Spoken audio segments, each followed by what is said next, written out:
let's keep cracking. So welcome. Yeah, thanks for joining us. It's going to be a short, sharp masterclass on how to nail employee onboarding. But why are we here? Well, employee onboarding is one of those things that everyone says that they do, but most organizations get wrong. And when you get it wrong, the impact can be brutal. It usually means higher early turnover, lower engagement, and it takes people longer to learn what the fuck they're supposed to be doing, and they become less productive as a result. You can also lose great people mentally, emotionally, physically before they even unpack their laptop. So that isn't fun. But the good news is that onboarding doesn't need to be complicated or expensive. You don't need a fancy platform most of the time, or you don't need a 97-step process that you need to manage. What you do need is some clarity, consistency, and a focus on the human side. So really making people feel confident, connected, and clear on their role from the very start. So that's what today's all about. In the next 30 minutes, we're going to show you why onboarding matters more than most leaders realize. I'm going to share some simple, low-cost wins that you can roll out straight away, and we'll give you a practical framework that you can use to design your own 90-day onboarding journey. So a quick little bit about us before we dive into everything. We are Exsona. We call ourselves the world's only workforce success legends. Why? Well, maybe because it sounds good in a Sean Connery style voice when we say it, workforce success. Or maybe it's because we like sounding like wankers, or maybe it's because we need an interesting title to match this totally Google image search stock photo of us laughing there.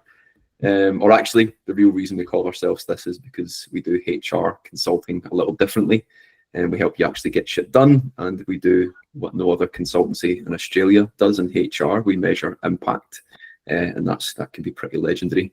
But my name is McGrory. I'm the founder of Exsona.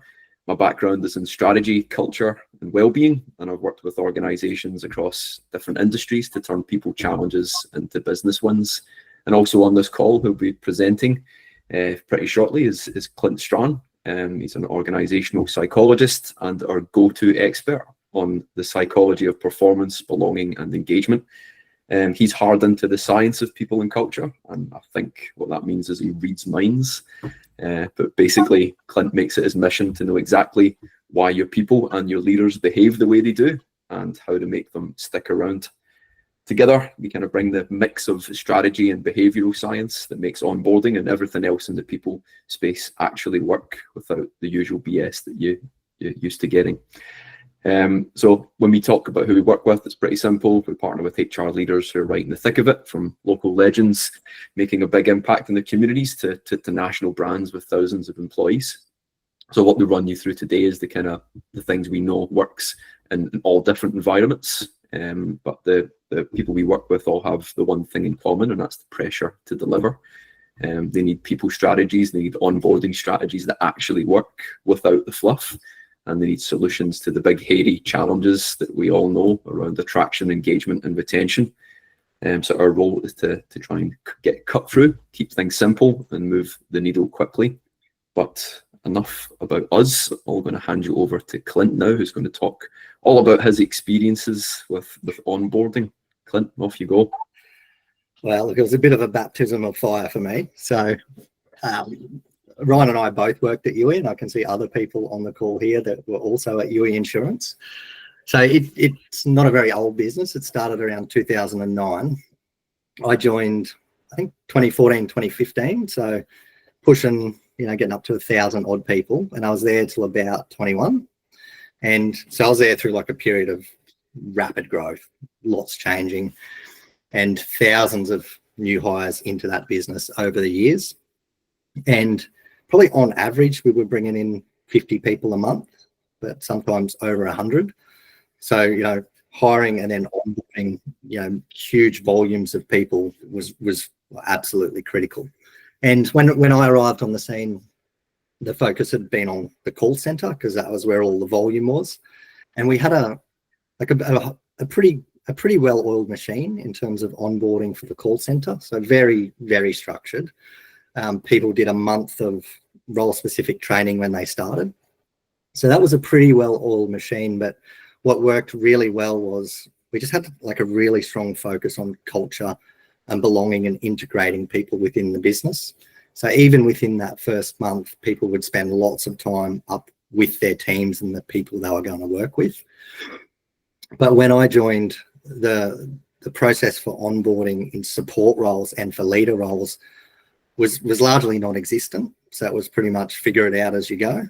And over time, we ended up building sort of multiple streams of onboarding. So whichever pathway you came into the business, it was highly structured, and the focus was on trying to create a consistent experience, whichever path you've come through.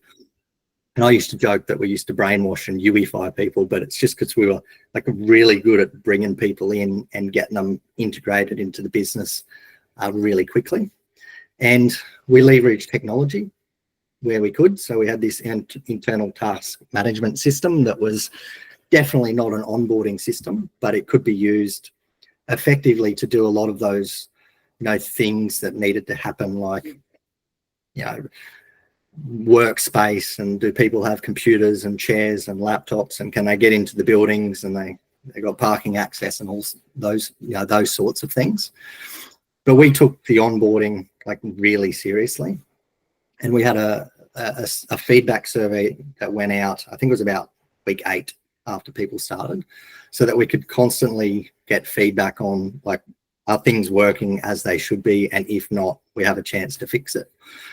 And in fact, we took it so seriously that one of my core KPIs linked to my bonus was the onboarding survey results. So pretty high target of 9.8 out of 10 that it had to stay at, or I didn't get paid. So took it really seriously, and we did that quite well. But everyone on the call has probably had jobs. So if you flick to the next one, Ryan, and you would know that the onboarding experience can be pretty varied. So at the heart of it, it's just how do we bring people into the business and integrate them. But it can be a crying yourself to sleep in the shower experience, curled up in a ball, or it can be a really positive experience. And I've heard the horror stories. I'm sure there's people on the call that have got them as well. So we want to help you avoid the crying in the shower situation, and follow some practical steps to avoid that. So flick to the next one, please, Ryan. So now Ryan mentioned some of the, I think intuitively we know that you've got to get this stuff right. First impressions matter, but we thought we'd just, ram the point home with a few stats.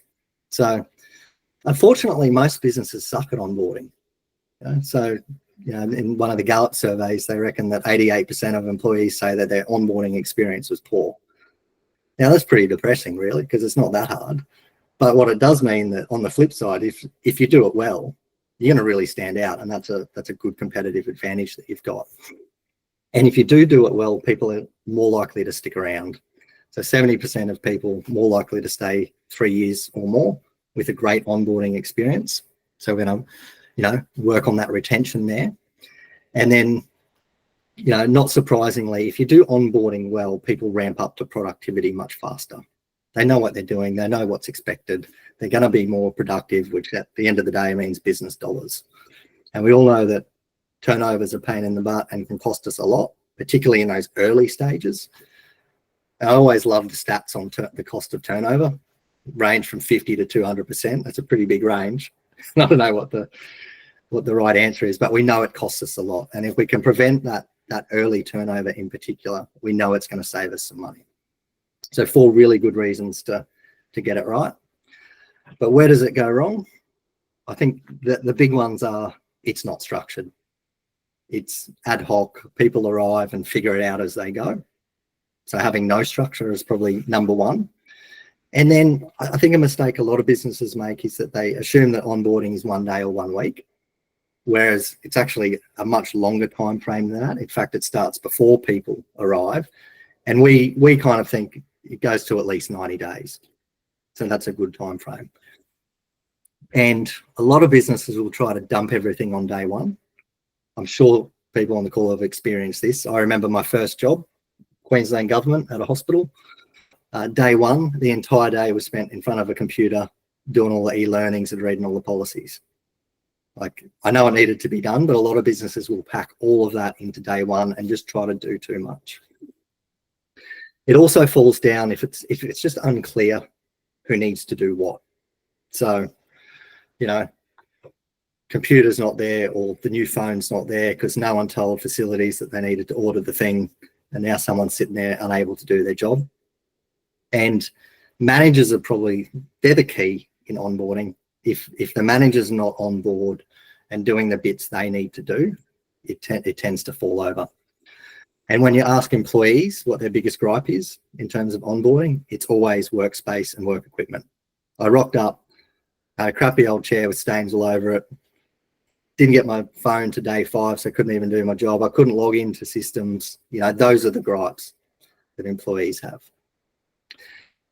So on the flip side of that, where does it go right, or how do you do it really well? And we'll get into some more practicalities soon, but the first few points there is really about the social and emotional experience people have. That's a key differentiator. That's how you make it awesome, where people come in, they're prepared, they feel confident because they know what's going on, they know what they're supposed to be doing, and they're feeling connected to the people around them and the business that they're coming into. So this first points are really around that social and emotional connection. Then in practical terms, it's about that journey. So businesses who do it well understand that it's a journey, it's over an extended time period, and they've mapped out what the key things are over that journey, and it's measured.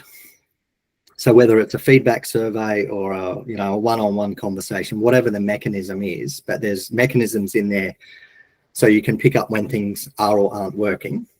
And good businesses will focus not just on the new starters themselves and their feedback, but everyone involved in the process. And that's definitely managers, and it's often HR or talent acquisition as well, and perhaps others within the business. But it's that process of continual improvement and leveraging technology where you can. Technology can be so useful, automating comms and stuff like that, awesome, but you can also rely on it too much. And there is the temptation sometimes to use the machine to do the things that maybe people should do. Like, you can't replace the team lunch where you get to know people with technology. And lastly, and I bang on about this all the time, but having managers that own their part is absolutely critical. That's one of the things. If you don't get that right, everything else tends to fall over. And they get to see the results when it does go well anyway, and that their people ramp up quicker and are more engaged and more productive. So here's an example of that first 90 days, just to kind of visually show you how do you go from, hey, it's all over the place and unstructured, to now it's got some structure. So there's a bunch of things that could happen, and we've got a list there. And then there's some stages. So before people start, first day, week 1, month 1, first 90 days. And you just need to figure out, what goes into each bucket for your business. So if I were to unpack that a little more on the next couple of slides, Ryan, I think of onboarding in terms of really 3 phases. So the first is that pre-boarding, so before people start. And these are some of the, if you were to do all of these things, you'd be winning. But some sort of welcome message or welcome pack is a good idea. Even better if it's personalized. So the new manager is sending some comms, welcoming someone to the team. They're also letting the rest of the team know that, hey, guess what? Next week, Ryan's going to start. So go and say hello. Nothing worse than walking in and people don't know that you're even starting. And really helping people understand like the practicalities of what to expect on day 1. Where do they go? What time should they arrive? Where do they get lunch? And schedule for week 1. Now that paperwork you can overdo before people start. Sorting out the basics of bank details and etc. needed for payroll, absolutely. But I have seen businesses send 20 e-learnings to someone before they start to try and get out of the way. Probably not the best idea, but there's some balance there. But good to tick off what you can before people start, so it's not all the boring shit on day 1. And good for people to have a clear point of contact. So if they've got questions, they can reach out before they start. So that's kind of the prep stage before someone arrives. Then we're into welcome. So this is day one, week one. And day one's just really about getting that balance right between the admin, that some of it's got to happen, but also the experience and a bit of fun, some exposure to the people and the culture and the stories. And, you know, that they're those chances you get to really establish a bit more belonging really quickly. So important not to miss that. You know, manager and team welcomes. Whenever someone joined my team, day one, we'd always have a team lunch. Make them feel welcome, get to know each other, you know, that social stuff. A lot of businesses will have a buddy program or a mentoring program. So, for example, you know, you start and then your manager's going to be away for a week. It's like, who do I go to? So having a buddy is not a bad idea, and definitely show people around so they know where the toilets are and where to get lunch. And then they're all the basics of day one. Then for the rest of the week, you want some structure, but not as much as day one. So it depends on the business and what's required, but structure out opportunities to learn, to get exposure to the culture and to get clearer around what's required. And just be careful not to, you know, overload people and check in on how they're going. So once you pass those initial stages, the next period is really about integrating people into the business. And it can be useful to map out milestones, and whether that's 30, 60, 90 days or something like that, that's useful.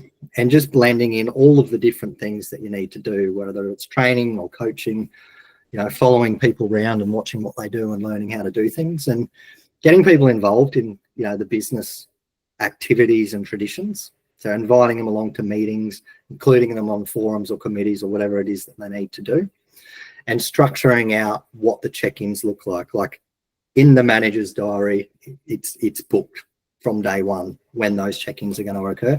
Then people know, hey, I've got a chance to, you know, to get feedback and provide feedback along the way. And somewhere through that phase, you're going to want your feedback mechanisms. Survey is probably the easiest. So they're in my mind, you know, the three stages. We've got some tools, and Ryan will talk you through that in a moment, on, you know, how to sit down and actually do that in practice. Cheers, Clint. I think once you're thinking about onboarding, you're essentially in experience design mode. You're going to have to think through what you want people to feel, what you want them to do, what you want them to think. And it's about designing that experience. And it is, as Clint says, different for every organization. The exercise that he kind of showed you before, that thinking through what do you need people to do on the first 90 days, and then organizing it into the different categories. So when you would like people to be doing those or knowing those things. We've got a Miro board that we use with our clients to actually design that experience stage by stage. And it really starts with, you know, first defining your purpose. What is it you want new hires to feel, to know, to do? And then it's about mapping out the first 90 days across those 5 stages that you mentioned, the pre-day one, first day, week 1, month 1, and then within that first 90-day period. And then finally, it helps you turn it into an action plan. So you know who owns what and what needs to happen. And that's usually the part, I think, where great experience design falls down. It's like the people who design the experience are really clear on what needs to be done, but then the ownership could be really poor. So this like template that we've created doesn't just look pretty. We've used it with clients and we've seen real results from it. One business who used it to cut early turnover by 50% in the space of 6 months just by mapping and fixing their onboarding with this framework. And the good news is you don't have to start from scratch. The board that we'll share with you has kind of pre-informed ideas. A lot of those examples we shared before are already there, but you can just take it, customize it, and use it within your own organization. So if you want to work with us on it, so we've designed a working session. So it's free. It's some kind of onboarding review session. It's a 30-minute kind of call where we look at your onboarding process with you and help you map out the critical gaps and identify the quick wins that you can roll out straight away. Once you book your spot, we'll give you access to that Miro board that I shared just before, and you can, we can use this together in our session and help you map out either your ideal or your next ideal state. And we review all of that on the call and show you how to design an onboarding experience that actually reduces turnover and helps you lift engagement and get your new performers there faster. So we've set this session up not to be just a casual chat. It's a practical session, and we've used this exact approach with clients in the past, and one can help you do the same. So if you want to book in for that, we're going to send you the Miro board and the guide anyway. But if you want some guidance through that, you can grab your phone, scan the QR code on screen, or we'll put a link in the email that we send you post this session. But to give you a second to do that, I'm seeing actually a couple of people have booked in already. Thank you. Seeing that popping up on my phone. Appreciate it. We'll give you a second to book that in, and then we'll get onto some questions. Awesome. All right. Thank you for moving quickly on that. A few people booked in already. That's great. But let's open it up. I know onboarding can be pretty different depending on your environment. So we wanted to leave, at least 5 minutes at the end for discussing anything that you wanted to. So I thought we'd open up what's landed, what's still fuzzy, or what challenges are you facing right now that you'd like to talk through. So if you want to, you can pop yourself off mute, fire away any questions that you have. Clint, there was a couple that were shared through actually via message before. Should we get to them first while people are still thinking? Yep. So one of the ones that came through, which is a really good question, was about how do you adapt onboarding for remote or hybrid employees. That's going to be relevant to heaps of people these days. And I think back to COVID, 2021, and how we handled that then. And it was a real challenge to go from in-person to remote, like overnight. And essentially we did what Ryan said before, is we just had to map the new journey. So we had to, map out, well, okay, so how's this going to work? And trying to maintain, or replace some of those chances for connection and belonging, and solving those challenges around it. Well, how do you bring people in? And it was really around using, I think we used Teams back then, but creating team groups and digital channels and getting people using technology that way to better connect. Now, it was pretty rough at the start, that's for sure. But it was just about mapping that out.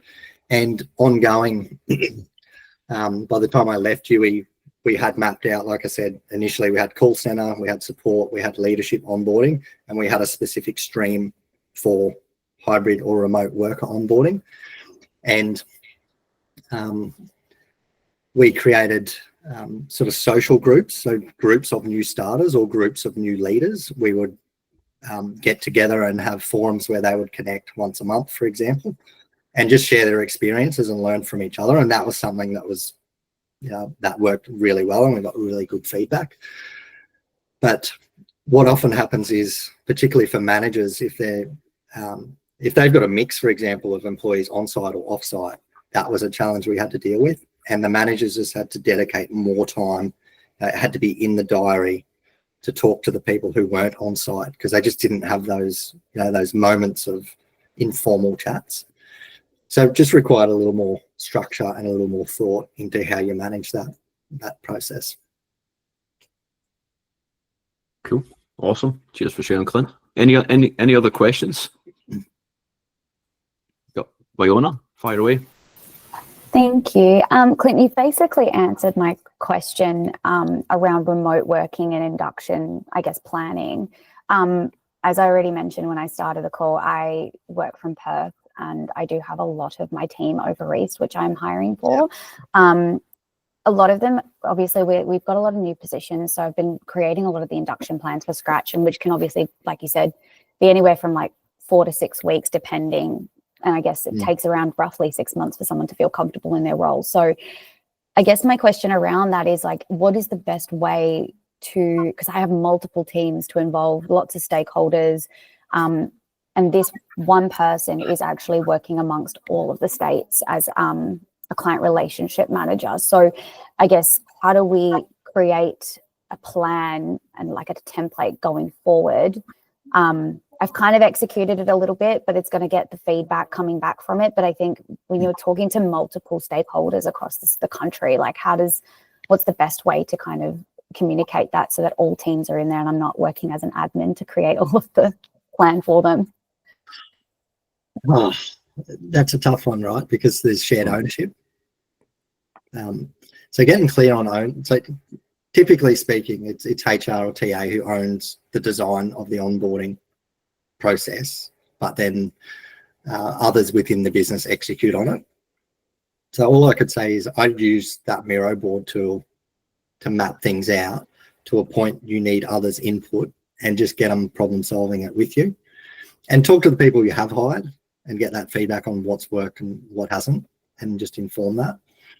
But yeah, it's tough, right? When you got particularly geographically dispersed people in quite different roles, needing different tech, doing different things. Yeah, especially around the setup, like you said, like making sure they have their desk ready. I have been to some of the Eastern State offices, but some of them are still in work in progress. They don't have a proper desk, or, just ensuring they have their tech. I have to make sure that it is sent out beforehand and then double check with all the teams. Like you said, the ownership is around a TA or the HR team.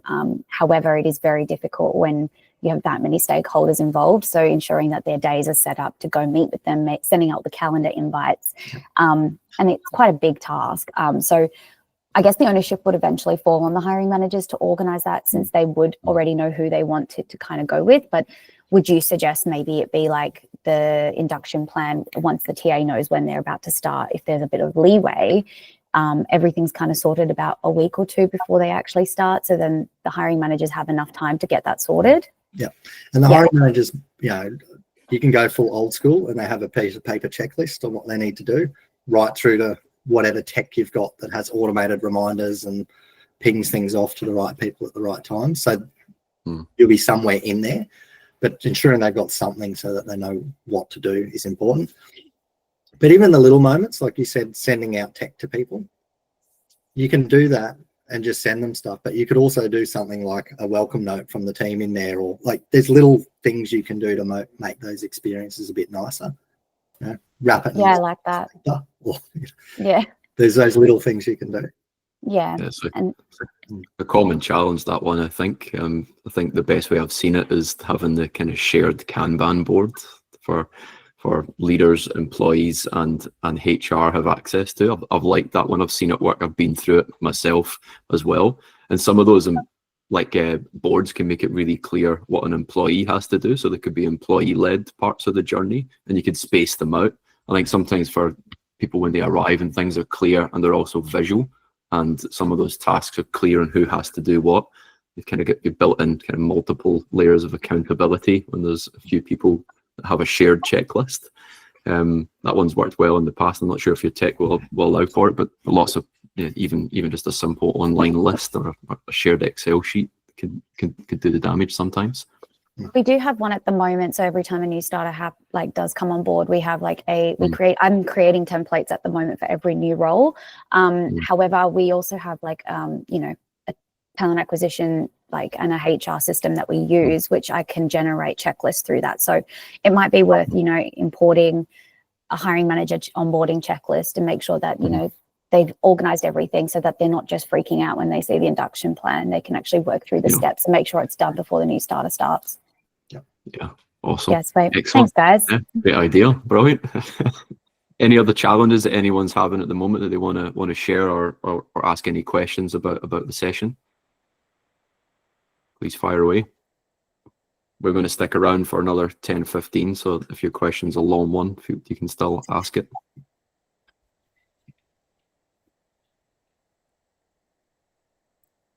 All right, cool. Clint, any other questions that came up from the what we shared around earlier? I think there was 2-3 on there. I think we got one from Karen. I think we answered that one already. And forgetting, yes, we know there will be a copy of the recording. We'll give you the slides as well.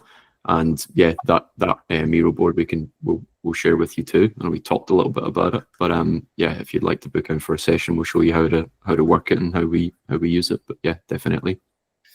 There was one other question, Ryan, that I've got here around what are like the quick, low-cost things that can be done to improve onboarding. And I think the simplest ones are buddy system, costs you nothing, pretty easy to manage. A manager checklist, as in, just a document. If you don't have anything, that's a pretty low-cost, easy thing to do. And I think some sort of welcome email or welcome comms that you can automate. Yeah.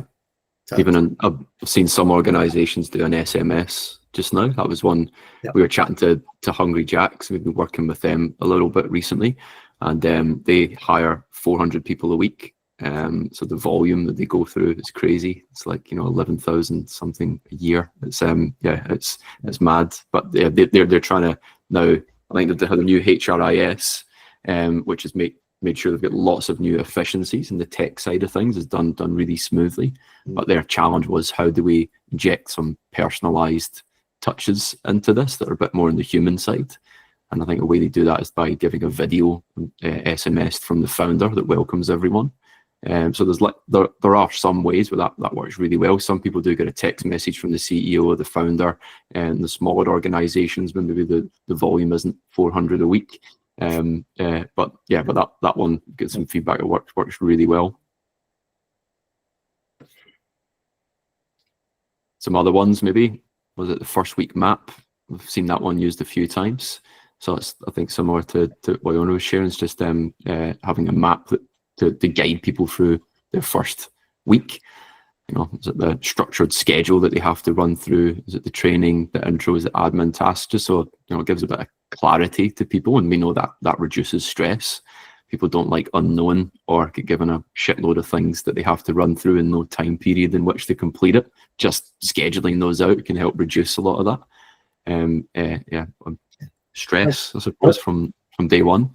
and I think the other things as well, Clint, you were big on, is like celebrating in the first week.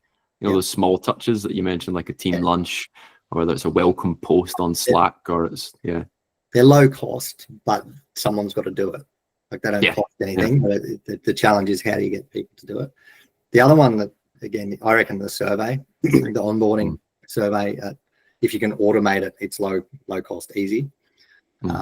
At 2 months or something like that tenure, because then if it's not working, at least you've got the feedback for the business to say that, and it can encourage some action. Yeah, and you get to learn so much from that too. I mean, lots of businesses in the last 5 to 10 years have been through a big tech change, where they've introduced some technology that help with the people experience, and a lot of it does go to onboarding, because traditionally it's really time consuming to onboard people really well. So it's a big one where organizations have pushed through some new tech. But if you're not asking new hires how it's going, you don't know whether the tech's having the intended impact. We've noticed that lots of times. Yes, there might be some time savings and efficiencies, but do people feel that they're further left out of the loop or disconnected from the organization? You usually learn that, or learn what's going on when you're asking those questions. And it's good to give yourself a benchmark too. I'd recommend that for anyone on the call that's considering changing their onboarding process. Get some benchmarks in, because if you make a change now and implement anything, or any sort of changes that we've talked through today, you'll know in 2 weeks, 4 weeks, 6 months how much of an impact that it's had. So yeah, that's a huge one. Make it a KPI. That'll work. Yeah. Oh yeah. If you link it to people's bonuses, it'll work, definitely. Yeah. All right. Well, we've still got a few people hanging on, which means there might be another question, but we're happy to hang around for. So if there's any other questions, fire away. Otherwise, we can. People are dropping like flies now. Yeah, there you go. Oh no, fuck, I'm off. All right, cool. Yeah, nice one. Well, thanks heaps for coming along, everyone. We're going to send out everything from this session, so you get the slides and the guides and the video. But yeah, if you want to book in for that call or chat more, let us know. Thank you. Thanks, Kelly. Bye. Bye.